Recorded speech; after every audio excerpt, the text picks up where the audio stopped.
What's up?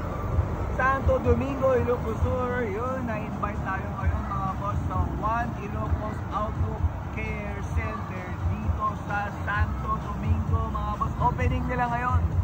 At dahil opening nila ngayon, 99 pesos na lang. Wow, 99 pesos na ang car wash nila sa opening. Oh, ayan o. Nara na dito sa grand opening ng One Ilocos Auto Care Center ng Altex de los Ports. Wow, ang ganda naman dito mga boss. Tara na, tara na. Ang lupit dito. Ang ganda ng mga blister nila mga boss. At syempre, quality na habulin ang dala nila. Quality delo ang dala nila mga boss. Ayan, dala natin yung AK550 at FTO7 natin mga boss. Let's go! Motorcade na kami!